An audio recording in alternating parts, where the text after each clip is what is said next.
네, 하나님 말씀 보도록 하겠습니다. 사도행전 21장 17절부터 26절까지의 말씀입니다. 사도행전 21장 17절부터 26절까지의 말씀, 저와 여러분이 한 절씩 교독하고 마지막 절은 합독하도록 하겠습니다. 교독합니다. 예루살렘에 이르니 형제들이 우리를 기꺼이 영접하거늘 그 이튿날 바울이 우리와 함께 야고보에게로 들어가니 장로들도 다 있더라. 바울이 문안하고 하나님이 자기의 사역으로 말미암아 이방 가운데서 하신 일을 낱낱이 말하니 그들이 듣고 하나님께 영광을 돌리고 바울더러 이르되 형제여 그대도 보는 바에 유대인 중에 믿는 자 수만 명이 있으니 다 율법의 열성을 가진 자라. 내가 이방에 있는 모든 유대인을 가르치되 모세를 배반하고 아들들에게 할례를 행하지 말고 또 관습을 지키지 말라 한 다음을 그들이 들었도다. 그러면 어찌할꼬 그들이 필연 그대가 온 것을 들으리니 우리가 말하는 이대로 하라. 서원한 네 사람이 우리에게 있으니 그들을 데리고 함께 결례를 행하고 그들을 위하여 비용을 내어 머리를 깎게 하라. 그러면 모든 사람이 그대에 대하여 들은 것이 사실이 아니고 그대도 율법을 지켜 행하는 줄로 알 것이라. 주를 믿는 이방인에게는 우리가 우상의 제물과 피와 목매어 죽인 것과 음행을 피할 것을 결의하고 편지하였느니라 하니 바울이 이 사람들을 데리고 이튿날 그들과 함께 결례를 행하고 성전에 들어가서 각 사람을 위하여 제사 드릴 때까지 결례 기간이 만기된 것을 신고하니라. 아멘. 우리 주변에 있는 분들에게 이렇게 한번 인사하도록 하겠습니다. 당신과 함께하는 시간이 제일 행복한 시간입니다.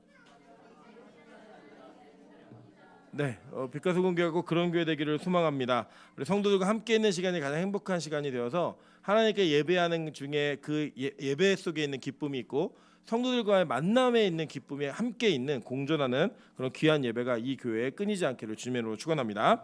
네, 오늘은 사도행전 88번째 강의 시간입니다. 21장 17절부터 26절까지의 말씀을 가지고 좋은 음식은 좋은 그릇에라는 제목으로 하나님 말씀 증거하도록 하겠습니다.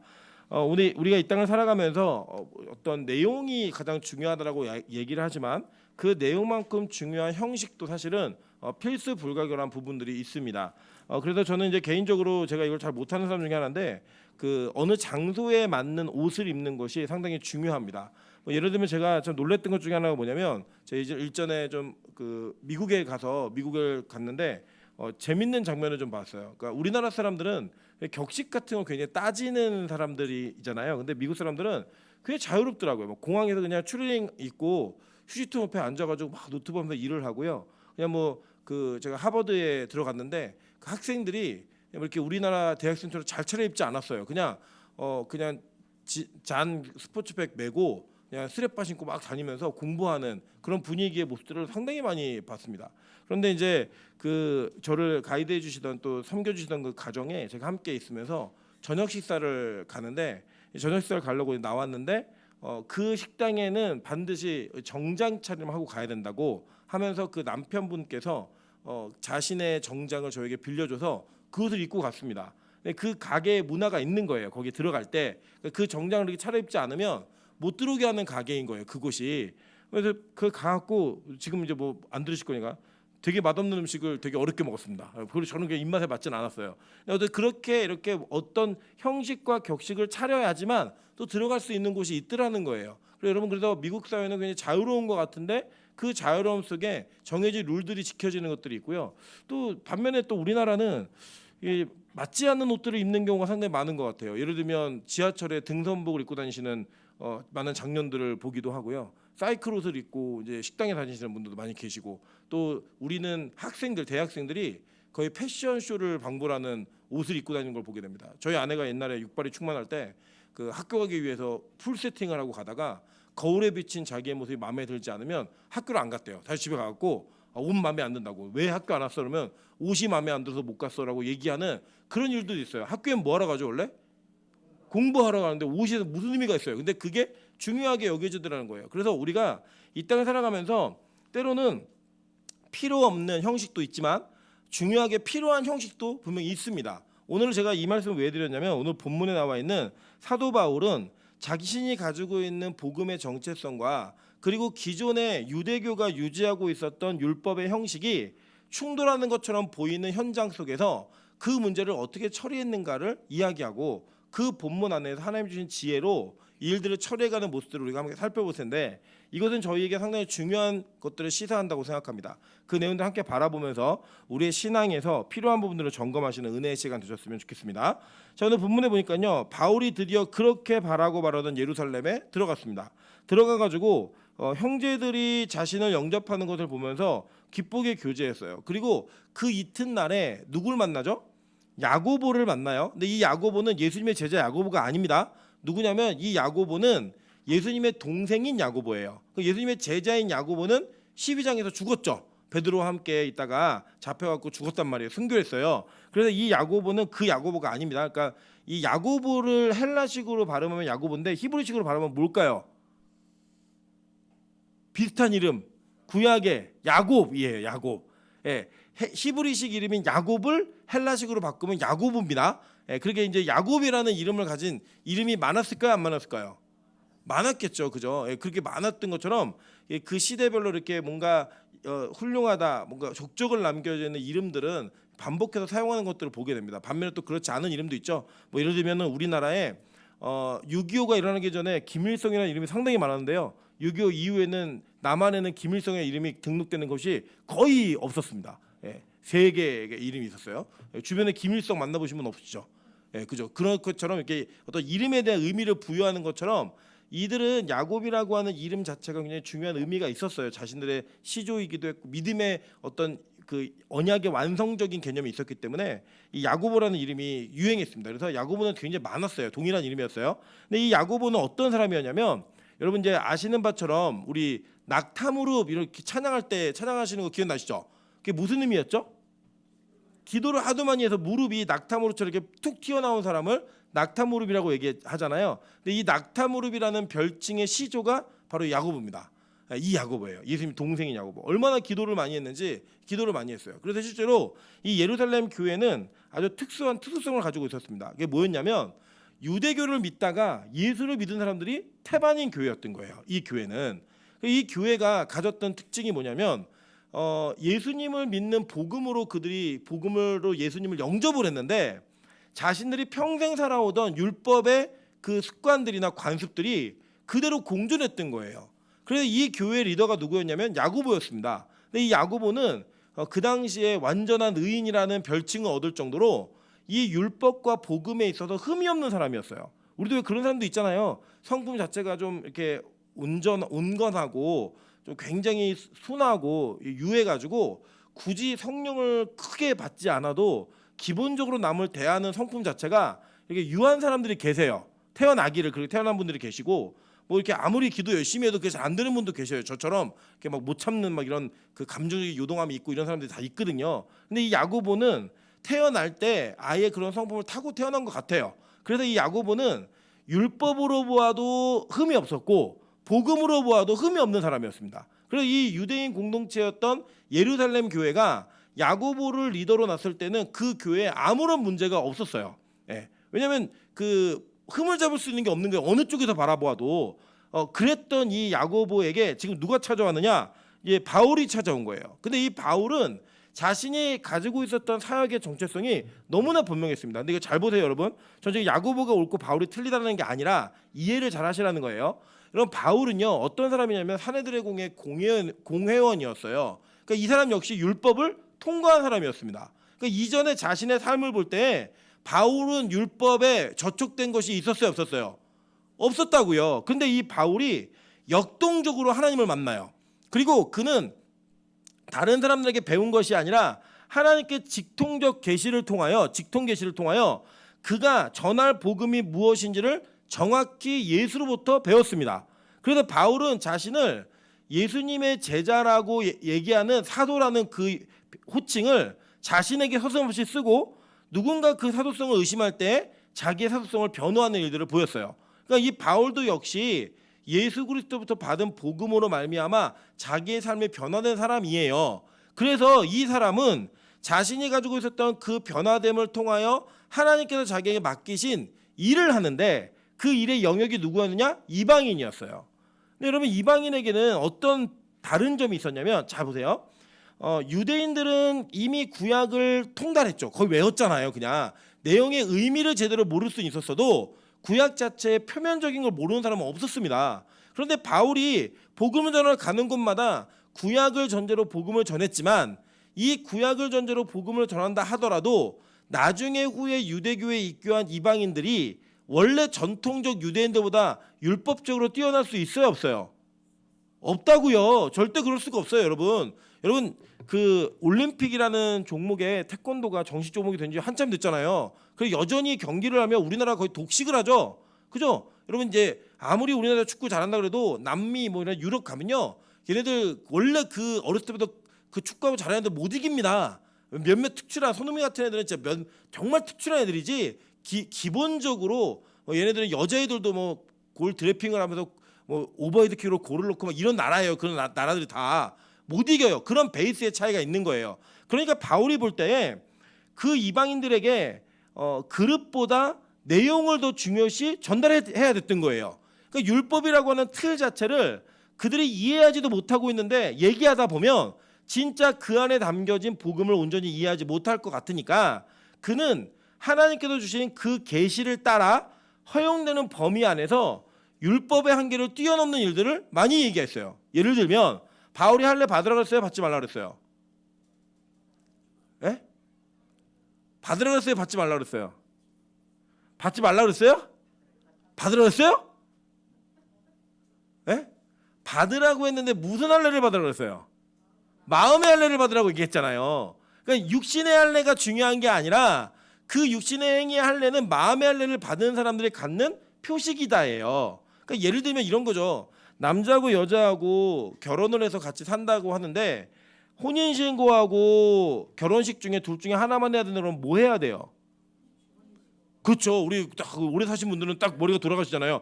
혼인신고를 해야 내가 법적으로 보호를 받고 어디 가서도 이 사람이 내 아내입니다, 내 남편입니다 얘기할 수 있는 거죠. 그죠? 그런데 예를 들어서 혼인신고는 하지 말고 결혼식만 해라 라고 얘기를 하면 그 이야기의 숨겨진 의도 속에는 뭔가 책임지지 않는 의도가 있는 거죠.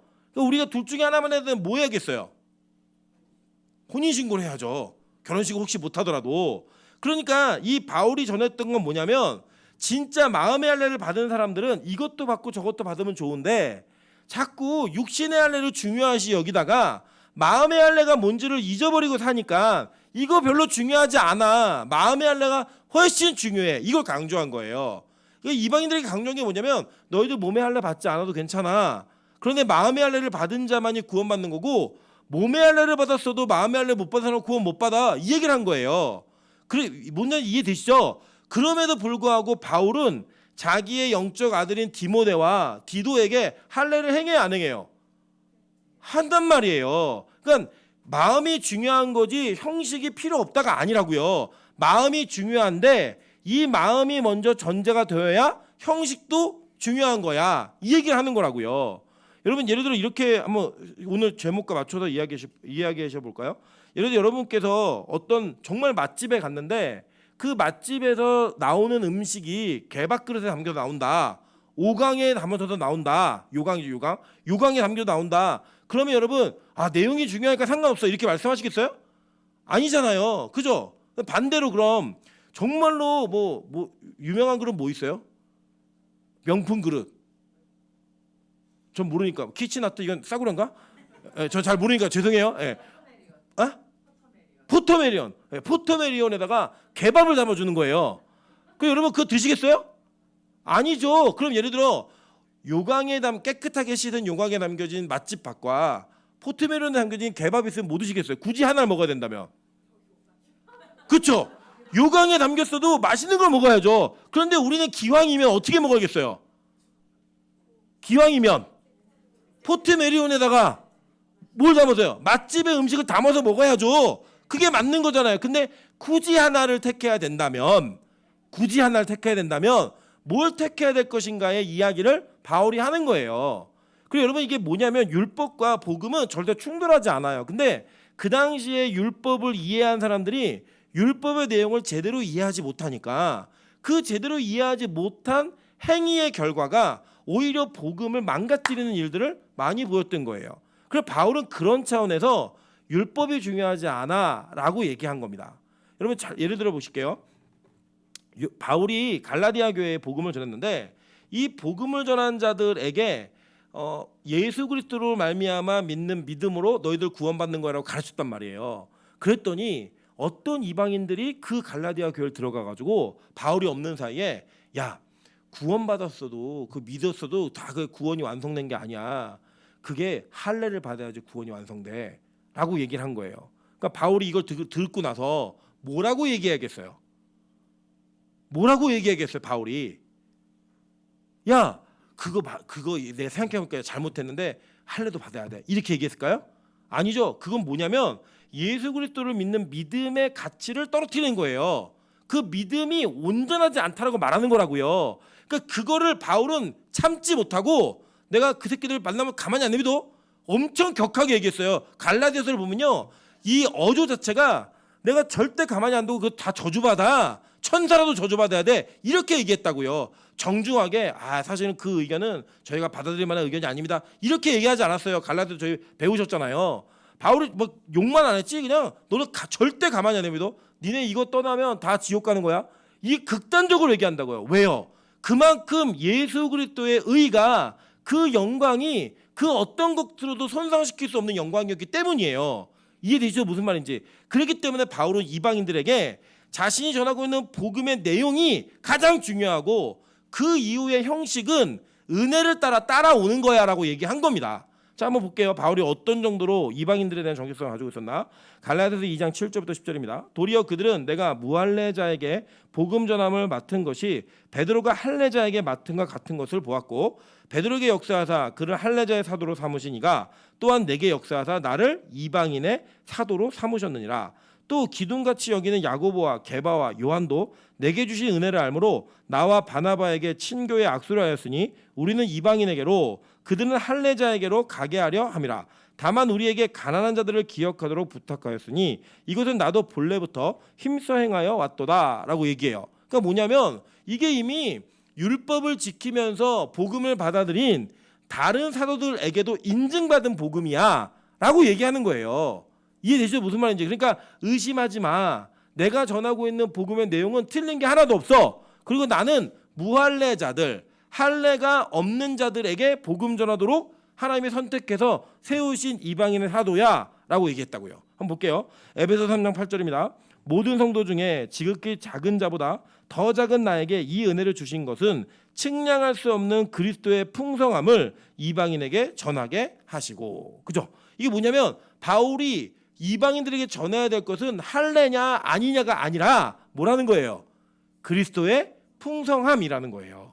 네, 이해되시죠? 여러분 예를 들어 여러분이 죽어가는 분에게 복음을 전했는데 이분이 막 진짜 뭐 1분 2분 사이로 이제 운명하실 막 그런 이 총각을 다투고 있어요. 그때 여러분 복음 전하는 게 중요해요? 세례받을 준비하는 게 중요해요? 복음 전하는 게 중요하죠. 여러분 그분이 복음을 전함을 받고 예수를 영접했는데 세례받을 물 들어갔다가 오는 도중에 돌아가셨어요. 천국 가요? 지옥 가요? 지옥 가요? 몰라요? 아니 돌아가시기 전에 예수를 믿는 믿음으로 영접하셨어요. 그래서 세례받고 싶다 해서 세례받을 물을 들어갔는데 오는 도중에 돌아가셨어요. 이분이. 그래서 이분 천국 가요? 지옥 가요? 천국 가죠. 그죠? 그러니까 세례 유무는 원래 뭐가 전제된 거예요? 믿음이 전제된 거예요. 반면에 예수는 믿지 않는데 엄마 아빠에게 강요로 이끌려가지고 세례를 억지로 받은 애들은 천국 가요? 지옥 가요? 의심하세요? 천국 가요? 지옥 가요? 지옥 가요. 세례가 천국 보증하는 게 아니에요. 뭐가 보증하는 거예요? 믿음이 보증하는 거죠. 그러니까 이 믿음이 있느냐 없느냐를 공식적으로 인정해 주는 게 세례이지 그게 있고 없고가 믿음의 유무를 결정하는 게 아니라고요. 그러니까 바울이 얘기한 건 야 너네들 세례 받고 할례 받고 안 받고 별로 중요하지 않아. 예수를 믿는 믿음이 중요한 거야 라고 얘기했어요. 자 그러나 그렇다면 왜 유대인 공동체는 할례를 계속 행하는 이 율법적 관습을 버리지 않았을까요? 왜 안 버렸을까요? 없애야 되잖아요 다. 그러면 중요하지 않으니까 그게 아니라는 거예요. 왜냐하면 자 여러분 이거예요. 우리가 세대주의자들은 구약과 신약을 나누어서 봐요. 그래서 구약의 구원의 방식과 신약의 구원의 방식이 다르다고 믿어요. 근데 우리 개신교 개혁주의는 절대 그렇게 믿지 않아요. 우리는 구약의 구원의 방법과 신약의 구원의 방법이 동일하다라고 믿어요. 동일하다고 믿는 건 뭐냐면 구약에도 뭘 믿고 구원받은 거예요? 예수 믿고 구원받은 거예요. 그런데 그 예수 믿고 구원받는 믿음을 설명하기 위해서 율법이라는 틀 안에다가 복음을 담아 놓으셨어요. 근데 제가 나중에 그걸 설명드릴게요. 그 대표적인 게 뭔지. 그래서 그들이 지키는 율법은 행위의 준수로서의 의미가 있는 게 아니라 그 의미가 무엇인지를 알고 지키는 게 중요했던 거예요. 이해되시죠? 무슨 말인지. 자, 예를 들어 보세요. 제가 결혼 반지를 끼지 않고 있어요. 왜냐면 저는 이 손가락이 짧고 두꺼워가지고 결혼 반지를 끼면 너무 불편하고 이 결혼 반지를 낀 상태로 세수를 하면 얼굴에 상처가 나요. 그러니까 이거를 빼야 돼요. 항상 빼야 되니까 이게 불편해요. 그런데다가 결혼할 때보다 이게 살이 찌면 이게 안 빠지고 막 이게 불편해가지고 힘들어요. 근데 결혼 반지 제가 안 꼈다 할지라도 제가 한 여자의 남편으로서의 온전한 의무를 잘 지키면 저는 결혼 반지를 낀 사람 끼고 안 끼고의 유무에 상관없이 저는 온전하게 남편으로서의 역할을 잘하는 거죠. 그죠? 근데 결혼 반지를 꼈는데 외도를 저지르고 불륜을 저지르고 있으면 결혼 반지를 꼈다고 그게 중요한 거예요? 아니잖아요. 그런데 우리가 결혼 반지를 왜 껴서 왜 이렇게 사갖고 왜 끼워주죠? 사랑하니까 그 약속을 서로 지키기 위해 끼워주는 거죠. 그죠? 그러니까 사랑할 때 의미가 있는 거라고요. 결혼 반지는 커플 반지도 마찬가지고 헤어진 남자하고 커플 반지 계속 끼고 계신 분 10번에 해서 10개씩 끼고 다니고 이러세요? 아니잖아요. 이게 더 이상은 의미가 없어지면 빼서 판다고요. 이걸 없애버리든지 저버리든지 버리든지 뭐든지 그거는 전제가 사랑이라는 전제가 있을 때에만 그 반지가 의미가 있는 거잖아요. 율법이 마찬가지예요. 율법도 예수 그리스도를 이해하면 그 율법이 무슨 의미가 있는지를 알면 율법이 너무 소중해지는 거예요. 그래서 이 유대인들 공동체인 교회들은 율법을 지키는 것들을 그런 관점에서 이야기한 겁니다. 자, 무슨 내용인지 잘 이 얘기를 전제하시고 이제 내용 한번 다시 보도록 할게요. 자, 그러니까 바울이 무난하고 하나님이 자기의 사역으로 말미암아 이방 가운데서 하신 일을 낱낱이 말하니라고 얘기했어요. 여기 되게 중요한 부분인데 잘 보세요. 우리는 보통 어떻게 했냐면 하나님이 날 도우셔서 내가 일을 했더니 막 일이 이렇게 됐어라고 얘기를 해요. 그죠? 하나님 날 도와주셨어. 그래서 우리 그걸 겸손의 표시로 이야기하시지만 실제로는 우리가 그 문장 속의 주어가 누구예요? 나죠. 네. 하나님 날 도와서 내가 일을 했어 이거예요. 근데 오늘 문장을 보세요. 바울이 문안하고 하나님이 자기의 사역으로 말미암아 이방 가운데서 하신 일을 낱낱이 말하니 그 누가 주어예요? 하나님이 주어예요. 이게 사역자의 모습이라는 거예요. 여러분 우리는 너무 사람에게 집중하고 사람을 의지하는 그런 성향이 있어요. 왜냐하면 그 죄인들의 모습이거든요. 죄인들은 항상 눈에 보이는 실제적인 것들을 추구해요. 눈에 보이지 않는 하나님은 없는 것처럼 여기고 눈에 보여지는 것들을 자꾸 의지하다 보니까 자꾸 하나님보다 다 의지하는 게 많이 생기는 거예요. 그러니까 여러분이 돈이고 명예고 권력이고 이거 다 추구하는 게 뭐냐면 그 실제예요. 여러분에게 하나님의 실제가 아닌 것 같은데 그래도 이스라엘 백성들이 모세가 안 보이니까 만들어내는 게 뭐예요? 우리를 인도해야 할 신을 만들어라. 그리고 금송아지 만들어 놓으니까 만족했잖아요. 그 만족함을 보았던 그 모습이 우리 안에 여전히 있어요. 그리고 우리는 여전히 우리 안에 내가 무언가를 하는 것을 하나님이 도와야 된다는 생각과 누군가 그 일을 하는 걸 보면 그 사람이 대단하고 칭찬을 해요. 바울이 이게 6년 만에 돌아와서 지금 보고를 하는 거예요. 이 내용상으로는. 근데 6년 동안 자신이 얼마나 많은 일을 했어요. 그 많은 일을 하셨는데 내용이 뭐냐면 이거예요. 하나님이 이런 일을 하시려고 내 사역을 사용하셨어. 나를 이런 일을 하게 하셨어. 자기는 뭐예요? 온전한 도구이고 통로였던 거예요. 여러분 우리 교회는 그런 겁니다. 우리가 이 땅을 살아가면서 아무리 우리가 많은 것들을 계획하고 많은 것들을 준비한다 할지라도 하나님의 주권과 주관 아래에서만 그 일이 가능한 거예요. 예를 들어 여러분이 아무리 열심히 기도를 많이 해서 돈을 많이 벌고 싶어도 하나님에게 여러분에게 대한 그런 계획이 없으면 그런 일이 이루어진다 안 이루어진다? 안 이루어진다. 여러분 예를 들어 어떤 자매가 너무 결혼하고 싶어서 기도를 열심히 하는데 하나님이 그 자매에게 결혼이라는 그 통로를 허락하지 않으셨으면 결혼이 돼야 안 돼요? 안 된다고요. 아무리 독신으로 살고 싶어도 하나님이 결혼을 허락했으면 어떤 일이 벌어져요? 귀찮게 누가 쫓아다녀요 계속. 그래서 정신 차려보니까 결혼했어요. 이런 일이 벌어진다고요. 저희 집이 그랬잖아요. 저희 집이. 농담이에요. 웃으셔야 되는데 큰일 났네. 집에 못 들어가겠네 오늘.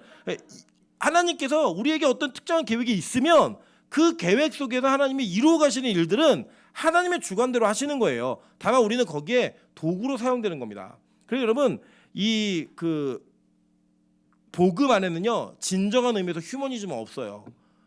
여러분을 위한 하나님이 아니에요. 우리는 누굴 위한 존재예요?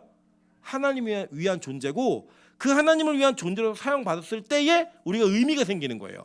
그래서 그 의미가 생기면 그게 우리가 소모품이야? 아니에요. 하나님은 그렇게 사용한 저와 여러분을 자기의 자녀로 삼으셔서 영원한 나라에서 함께 하시는 그 계획을 준비해 놓으신 거예요. 그러니까 하나님께 사용받을 만하다 안 하다? 하잖아요, 여러분. 이 땅에서 진짜 우리 여기 장로님들 앉아 계시고 권사님도 앉아 계시지만 시간 정말 금방 가지 않으십니까? 그죠? 예, 이제 우리 권사님도 대부분은 지금 사신 만큼 앞으로 못 사실 거예요. 죄송해요 이렇게 말씀드려서 살고 계신 분들 계시겠지만 살 수 없는 분들이세요. 그러면 뭐냐 인생의 절반 이상은 벌써 사신 거예요. 그러면 우리의 절반 이상을 살아오는 이 순간이 여러분 금방 되신 것 같죠? 예, 정말 금방 되신 것 같잖아요. 여러분 제가 이제 무슨 생각이 들었냐면 우리 박명희 권사님하고 박매양 권사님이 초등학교 동창이세요. 그죠? 초등학교 동창이 같은 반 동창이신데 제가 찬수하고 수업만 할 때 만나서 이게 같이 계시다가 지금 이제 손자들 손녀들이 있는 연세가 되셔서 같이 계속 계신 거예요. 얼마나 지겨우시겠어요. 그런데 그 시간이 금방 훅 지나가 버린 거예요.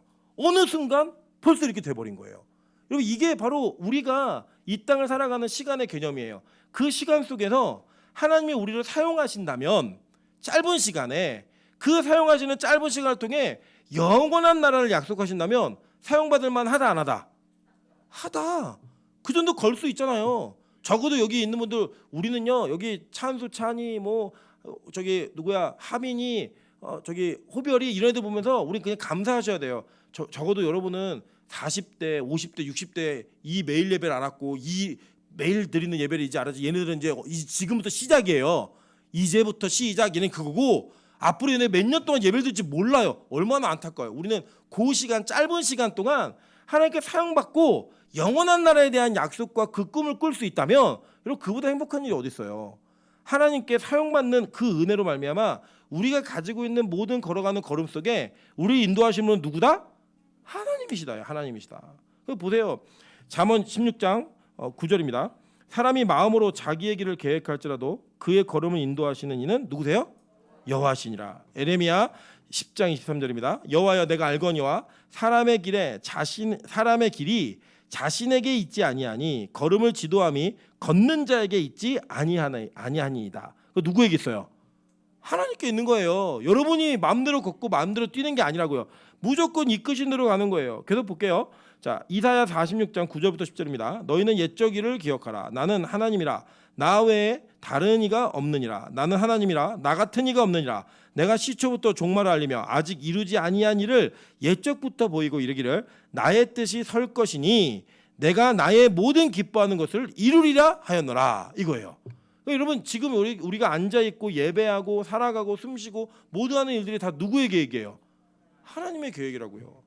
여러분에게 인생의 어려움과 고통과 아픔이 있으면 그것도 누구의 계획이에요? 하나님의 계획이라고요. 그걸 우리가 믿으면서 따라가는 거예요. 그거를 성경은 믿음이라고 얘기하는 겁니다. 믿음이 뭐 믿습니다. 뭐 돈 벌 줄 믿습니다. 이게 믿음이 아니라 그 나에게 주어준 상황들 하나님께서 돌파하라고 때로는 거기에 좌절하라고 때로는 그것 때문에 넘어지라고 때로는 그것 때문에 일어나라고 주신 모든 상황이 다 누구의 계획이에요? 하나님의 계획이라는 거예요. 그래서 여러분이 이런 말 들으면 난 아무것도 안 해도 되나 보다 이렇게 생각하시는 오해의 이 일들을 많이 계신데 로마서 8장 28절 볼게요. 우리가 알거니와 하나님을 사랑하는 자 곧 그의 뜻대로 부르심을 입은 자들에게는 모든 것이 뭐한대요? 합력하여 선을 이루느니라 이거예요. 그러니까 하나님은 그 일에 우리를 동참하게 하시길 원한다고요. 여러분 이게 뭐냐면 제가 몇 번 말씀드렸지만 저희 찬이가 그림을 진짜 못 그려요. 근데 자기가 이제 그림을 항상 그리겠다고 얘기를 해요. 아까도 제가 찬이가 자기를 그려달래요. 그래서 제가 찬이 얼굴을 이상하게 그렸어요. 그랬더니 그걸 보면서 뭐라고 해요? 얼굴만 그렸더니 다리를 그리라는 거예요. 다리를. 그러더니 다리를 제가 그리려고 했더니 자기가 그리겠대요. 자기가 그렸어요. 뭘 그려놨냐면 이게 사람인지 이게 반신반인인지 모를 정도로 이상한 걸 그려놨어요. 제가 찬이한테 뭐라고 얘기했을까요? 잘 그렸네 우리 찬이. 이렇게 얘기해요. 여러분 아이들이 글씨를 쓸 때 이름을 쓸 때 자기 이름 못 쓰잖아요. 그럼 부모가 같이 손을 잡아서 뒤에서 글씨 써주잖아요. 거기다가 임, 호, 별 써주고 야 이거 엄마가 한 거다. 엄마한테 고맙게 생각해. 이렇게 하는 부모 있어요? 없어요. 뭐라 그래요? 우리 호별이 글씨 너무 잘 썼네. 이렇게 얘기해요. 나중에 이 아이들이 크고 나면 그때 쓴 글씨는 누가 쓴 거예요? 하나님이 썼다는 거 아니 엄마가 썼다는 거 아는 거예요. 우리 인생이 그런 겁니다. 하나님이 우리를 붙들고 나는 특세하기 싫었는데 특세를 하게 하시는 거예요. 그래 너무 힘든데 하나님 하게 하시는 거예요. 그 여러분이 지금은 내가 하는 것 같아요. 내가 일찍 일어나는 것 같고 내가 막 열심히 하는 것 같고 근데 나중에 천국 가 보면 다 누가 하신 거예요? 하나님이 우리 손 붙들고 특세해 이렇게 하는 거예요. 그게 우리 인생이 그런 거라고요. 여러분 헌금을 내 마음대로 할 수 있어요? 우리 헌금 우리 마음대로 못해요. 근데 하나님이 우리를 주관하셔서 해놓고 모르는 거예요. 우리가 해놓고 몰라요. 나중에 갔더니 내가 한 줄 알았더니 천국 가보니까 누가 하신 거예요? 하나님이 헌금해 해서 한 거예요. 그리고 하나님은 뭐라고 얘기하세요? 네가 특세를 정말 잘했구나. 네가 그 헌금을 했구나. 그러면서 우리를 복을 주시는 분이 하나님이신 거예요.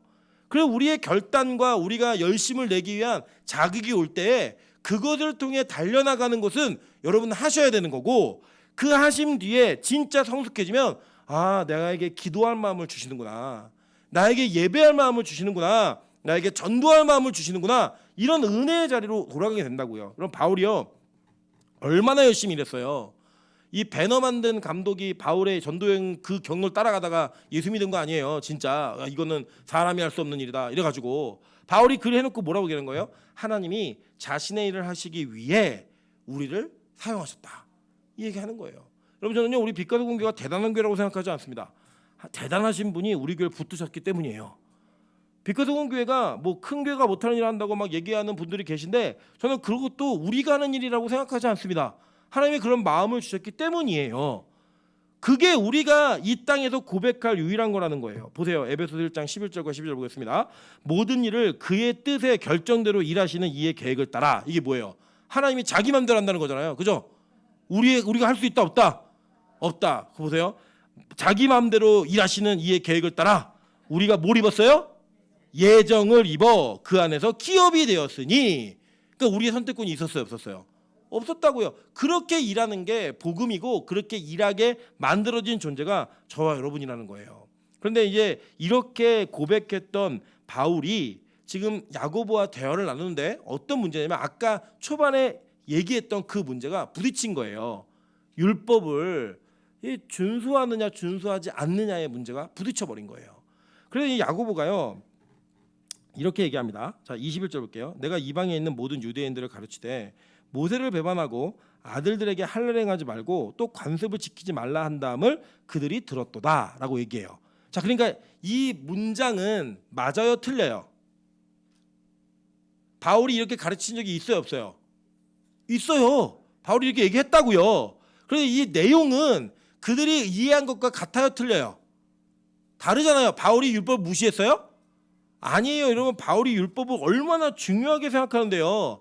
바울이 뭐냐면 자 보세요. 바울이 뭐라고 얘기했냐면 자 마지막 볼게요. 10절 로마서 10장 1절부터 4절입니다. 다 같이 한번 읽어보실게요. 시작. 형제들아 내 마음에 원하는 바와 하나님께 구하는 바는 이스라엘을 위함이니 곧 그들로 구원을 받게 함이라. 내가 증언하노니 그들이 하나님께 열심히 있으나 올바른 지식을 따른 것이 아니니라. 하나님의 의를 모르고 자기 의를 세우려고 힘써 하나님에 의해 복종하지 아니하였느니라. 그리스도는 모든 믿는 자에게 의를 이루기 위하여 율법의 마침이 되시니라. 자, 바울이 만약에 율법을 무시했다면 율법의 파괴자가 된다. 율법의 마침, 율법의 완성 이런 단어를 쓰면 돼요, 안 돼요? 안 된다고요. 12번 한번 보세요. 12번 로마서 14장 8절부터 10절입니다. 피차 사랑의 빚 외에는 아무에게도 아무 빚도 짓지 말라. 남을 사랑하는 자는 율법을 다 이루었느니라. 간음하지 말라, 살인하지 말라, 도둑질하지 말라, 탐내지 말라 한 것과 그 외에 다른 계명이 있을지라도 내 이웃을 내 자신과 같이 사랑하라 하신 그 말씀 가운데 다 들었느니라. 사랑은 이웃에게 악을 행하지 아니하나니 그러므로 사랑은 율법의 뭐래요? 완성이래요. 바울이 율법 무시한 적 있어요 없어요? 없다고요. 그러니까 바울이 말한 의도와 의미는 아까 제가 설명을 드렸잖아요. 왜 그렇게 말할 수밖에 없었는지. 그런데 이 문장을 내용을 이해하지 못하고 들은 사람들은 이걸 어떻게 이해하는 거예요? 야, 바울은 할례 아들들의 모세를 배반했고 자기 아들들에게 할례도 행하지 말라 그래. 관습, 율법 이런 거 다 지키지 말라고 얘기하더라. 저거 이단이야. 이렇게 얘기한 거예요. 여러분 보통 그러잖아요. 부모가 자녀에게 그러려면 나가 이렇게 얘기하잖아요. 그치? 나가는 얘기예요? 그러지 말고 있으란 얘기죠. 그럼 나가 그러면 그러지 말고 너 고치고 있어 그랬더니 그래요 알았어요. 그래서 짐 싸고 나가면 어떤 일이 벌어져요? 엄마가 나가랬잖아 이렇게 얘기하면 돼요 안 돼요? 말도 안 되는 거죠. 이거는 문장 이해력이 떨어지는 거죠. 그러니까 이게 뭐냐면 바울이 얘기한 의도를 이 사람들은 잘못 이해한 거예요. 그러니까 이 오해가 있으니까 이 부딪힘이 있는 거예요. 근데 이 사람들 어떤 사람들이었냐? 아까 이거예요. 이 사람들이 어떤 사람이냐면 율법의 열성을 가진 자라라고 얘기했죠. 바울이 얘기한 건 그겁니다. 아까 우리 읽었던 마지막 절과 연결되어 있는 건데 형제들아 내 마음에 원하는 바와 하나님께 구하는 바는 이스라엘을 위함이니 곧 그들로 구원을 받게 함이라. 내가 증언하노니 그들이 하나님께 열심히 있으나 이렇게 얘기해요. 무슨 열심이겠어요? 율법에 대한 열심이에요. 근데 뭐가 있느냐? 그들이 올바른 지식을 따른 것이 아니니라 라고 얘기합니다. 그러니까 올바르지 않은 지식이 있으니까 자신의 의를 이루기 위해 하나님의 의를 따르지 않고 이 예수라는 율법의 종결점이 예수라는 것을 모른 채 율법의 행위를 지키는 거예요. 그거 하지 말라는 거예요. 그거 하지 말라는 거예요. 여러분 그래서 제가 말씀드렸잖아요. 예를 들면 우리 교회가 뭐 요새 유튜브 안에 보니까 막 11조 드리지 말아라. 11조 뭐 안 맞는 거 이런 게 많이 하더라고요. 제가 11조를 설명을 드렸잖아요. 11조를 세금 내듯이 내는 건 뭐예요? 율법이에요. 그렇게 내시는 분들 내지 마시라고요. 11조는 무슨 의미가 있었던 거예요? 내 모든 것이 다 하나님 것입니다라고 하는 내 소유의 첫 번째 것 가장 좋은 것을 제일 먼저 드리는 게 11조예요. 그런 은혜가 아니면 드리면 안 된다고요. 드리면 여러분은 어떤 죄를 지냐면 나는 11조 했어. 그러니까 나머지는 다 내 거고 나는 교인으로서의 의무를 잘했기 때문에 나 의로운 자라고 하는 여러분의 의를 쌓는다니까요. 근데 진짜 11조 하는 사람은 어떤 사람이냐면 하나님 나 같은 인간에게 이러한 은혜를 주셔서 나의 소유를 이렇게 하나님이 늘려 더 많은 것들을 맡기셨네요. 근데 이 모든 것이 다 하나님 겁니다. 내 전부가 다 하나님 것입니다 라고 하는 고백으로 그걸 드린다면 그건 율법이에요 은혜예요? 은혜라고요. 그러니까 구약의 율법을 안 지켜야 된다는 조항적인 이해라는 사람은 그 내용의 의미가 뭔지를 잘 모르는 거예요. 율법은 우리가 은혜가 되면 우리가 예수를 온전히 믿고 영접을 하면 자발적으로 지키게 되어 있다고요. 자발적으로. 그 자발성이 드러나는 거예요. 그래서 율법은 문자 그대로 지키는 게 아니에요. 그 안에 있는 의미를 지키는 거예요. 여러분 그래서요 얼마나 중요한 의미가 있냐면 잘 보세요. 구약에서 최대의 은혜의 장소가 어디였어요? 여러분 구약에서 최대의 은혜의 장소가 어디였어요? 예? 대답하세요. 틀려도 괜찮아요. 예? 지성소. 예, 그거 좀 확대하면 성막, 성전이었잖아요. 왜요? 왜 거기 은혜 장소였어요? 은혜가 뭔데요? 죄사함. 죄를 지은 자가 죽어야 되는데 용서받는 곳이에요. 그게 은혜의 장소잖아요. 여러분 교도소가 은혜의 장소예요? 아니에요. 석방되고 그러니까 아무것도 죄가 없다라는 무죄 선언이 은혜의 장소라고요. 그러니까 그 가장 은혜의 장소가 성막과 성전이었어요. 똑같은 거예요. 이거는 확장이기 때문에 고정형과 이동형이기 때문에 똑같은 거예요. 그런데 그 성막을 지을 때 어떻게 지라고 하셨는지 아세요? 출애굽기 25장 8절과 9절입니다.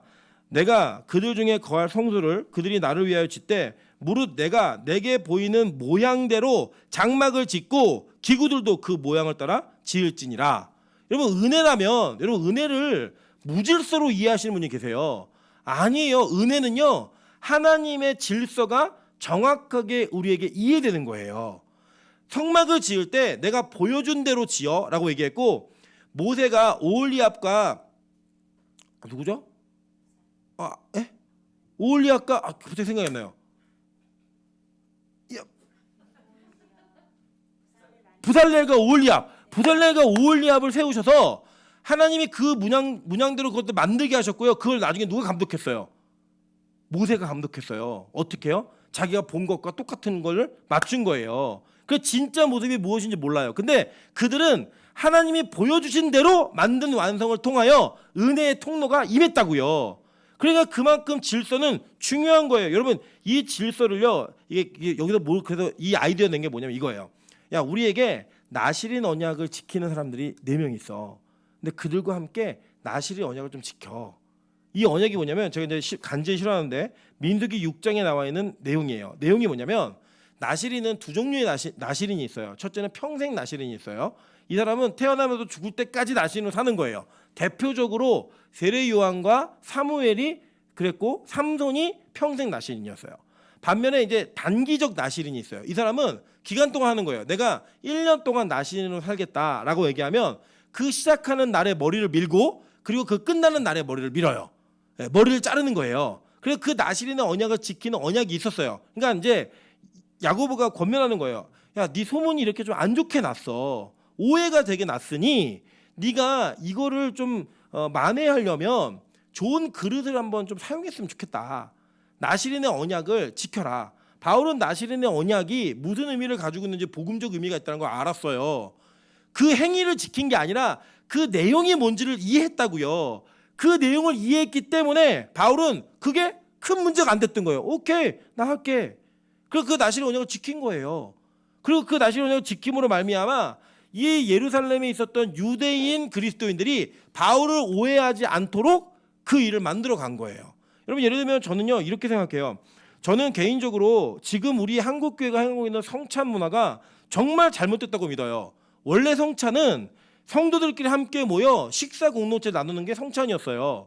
그 모든 식사 공동체 안에는 우리가 그리스도로 말미암아 먹고 사는 존재가 된다는 걸 고백하는 시간이었다고요. 그래서 그 공동체의 성찬 예식은 그냥 조그마한 떡과 잔을 준비해서 의식으로서 지킨 게 아니라 배부르도록 먹었고요. 내가 예수를 말하면 어떻게 배부를 수 있는지, 어떻게 나눌 수 있는지를 배우는 게 성찬이었어요. 그런데 이게 일제시대를 거치면서 우리 한국교회 자리 잡은 게 뭐냐? 성찬 예식으로 자리 잡혀가지고 여러분 이게 뭐 장갑 끼고 막 이거 아마 하잖아요. 그렇게 안 하면 잘못된 목사처럼 오해되는 이런 일들이 벌어졌어요. 저는 신학적으로 제가 얘기한 게 맞다고 믿어요. 제가 이거는 저희 학교에서 교수님들하고도 이게 논쟁하면서도 확인한 부분이에요. 그거 다 인정하세요. 그런데 한국교회가 질서를 세웠는데 그 질서에 성찬 예식이 있는 거예요. 그 예식대로 집행하라는 거예요. 그래서 우리는 주일날 밥 먹는 걸 성찬식이라고 하지 않아요. 그렇게 예식을 지키는 걸 성찬식이라고 한다고요. 우리 교회가 성찬식을 해요, 안 해요? 하잖아요. 그런데 우리는 더 넓게 주일날 밥을 먹는 그 시간도 무슨 시간이다? 성찬이라고 확장시킨 거예요. 그래서 저는 교회 질서를 지켜요. 교단이 원하고 교단이 정해놓은 룰을 넘지 않아요. 그렇지만 그 의미가 무엇인지를 알고 이해시키는 일은 제가 교인들에게 하잖아요. 그게 중요하다고 필요하다는 거예요. 예를 들어 다른 교회가 우리 교회에게 왜 너네 성찬식 안 하라고 공경 못해요?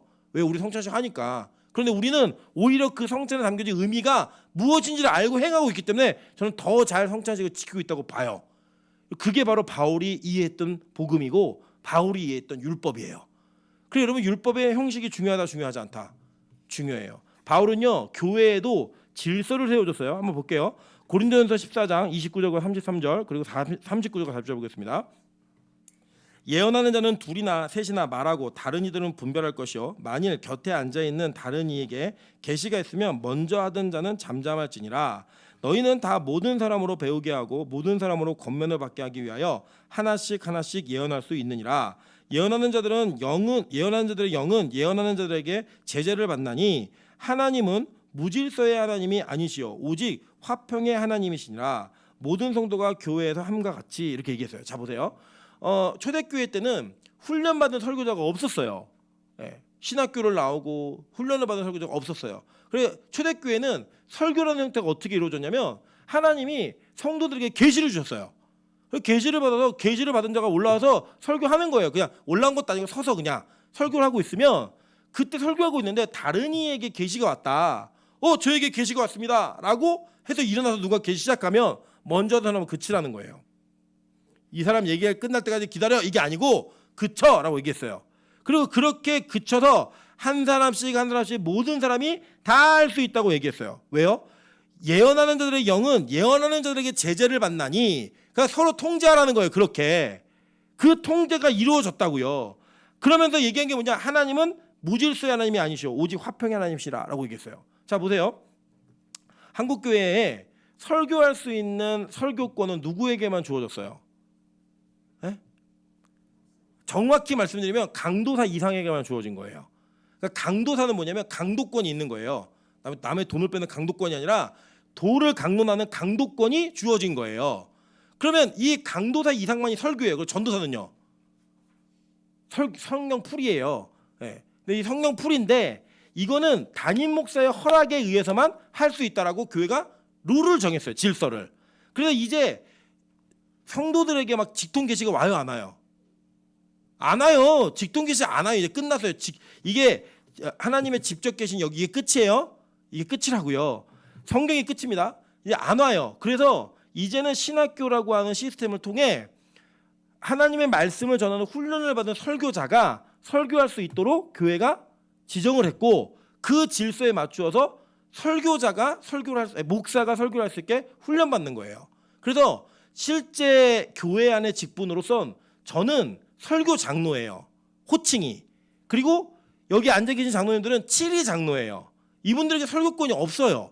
담임 목사의 허락이 있지 않으면 설교할 수가 없다고요. 이게 교회 질서예요. 교회가 정해놓은 룰들이 그래 있는 거니까 이거 지키라는 거예요. 왜요? 우린 복음 때문에 모든 게 다 은혜로 해결될 수 있어요. 뭐 향미가 나와서 간증의 도를 다 은혜 받을 수 있고요. 다 은혜 받을 수 있어요. 그런데 교회가 질서를 정해놓고 좋은 그 내용을 좋은 그릇에 담으라는 거예요. 오해가 없게 하고 교회가 혼란스럽지 않게 하고 질서가 있게 하라. 이게 바로 바울이 가르쳤고 바울이 지켰던 모습이라고요. 저는 우리 빛가서공교회가 진짜 은혜가 있는 공동체이길 소망합니다. 그런데 그 은혜가 모든 게 다 은혜야 이게 은혜가 아니에요. 그 진짜 은혜는 질서라고 하는 하나님의 통치와 교회의 질서 안에 자리 잡아야 돼요. 그게 지켜졌을 때 그것을 우리는 온전한 은혜라고 말하는 거예요. 교회 그래도 룰을 정하고 룰을 정한 그 룰들은 이런 게 있어요. 우리 교회끼리 약속할 수 있는 영역이 있고요. 우리 교회가 속해 있는 교단이 정해놓은 약속이 있어요. 이 약속을 지키는 게 맞아요. 이 약속을 안 지키면 그 안 지킨 걸로 말미암아 은혜가 손상이 될 수가 있다고요. 그거 하지 말라는 거예요. 바울은 진짜 나시린으로 머리 깎는 거 그게 뭐가 중요해. 안 깎아도 그만, 깎아도 그만이지만 내가 진짜 나시린으로서의 의미가 뭔지를 아니까 내가 그 룰을 지킬게 라고 지키는 거예요. 심지어는 바울이 막 논쟁하다가 상대가 대제사장인 걸 알고요. 사과해요. 나 네가 대제사장인지 몰랐어. 그 룰을 지킨다고요. 여러분 그게 바로 복음 전했던 온전한 복음을 소유했던 자들의 모습이었습니다. 여러분 요 근래에 막 은사주의, 뭐 신사도주의 뭐 이런 사람들이 나타나가지고 교회 질서를 무시하고 교회를 파괴하는 행위들 너무 많이 하고 있어요. 여러분 이런 행위들 속에 현혹되지 않으시기를 소망합니다. 진짜 중요한 건 뭐냐면요. 하나님은 절대로 무질서의 하나님이 아니십니다.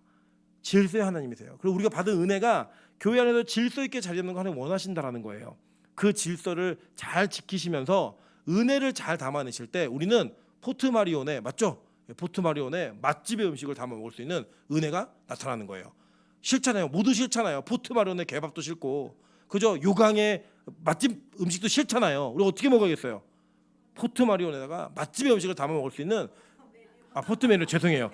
예, 이제 몰라가지고 그런 용어는 몰라도 지옥이나 천국에 아무 영향을 미치지 않기 때문에 포트메리온, 포트메리온의 맛집, 포토메리온,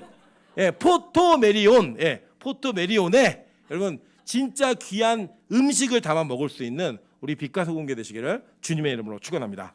우리 같이 한번 찬양으로 기도하며 나아가도록 하겠습니다. 우리 그 길 따라 우리 고백할 때 하나님 우리가 은혜를 따라 그 하나님의 길을 걷기 원하고 질서를 따라 그 길을 걷기 원합니다. 그러니까 하나님 안에 다 공존하는 거예요. 하나님은요 구약의 율법 안에 복음을 담아 놓으셨어요. 여러분 출애굽기 배우시면서 느끼셨잖아요. 야 이게 율법이 행위 조항이 아니라 그 안에 담겨 있는 의미가 복음이구나. 여러분 그 복음을 예수님께서 산상수훈에서 다 해석해 주시잖아요. 여러분 그 복음을 우리가 들었을 때 진짜 우리가 내용적으로 예수를 믿는 것도 그 믿음으로 말미암아 질서 안에 거하는 것도 너무 중요한 일이구나. 이 두 가지를 다 소유할 수 있는 진짜 좋은 음식을 좋은 그릇에 담아 드실 수 있는 저 여러분 되시기를 소망합니다. 우리 찬양으로 기도합니다.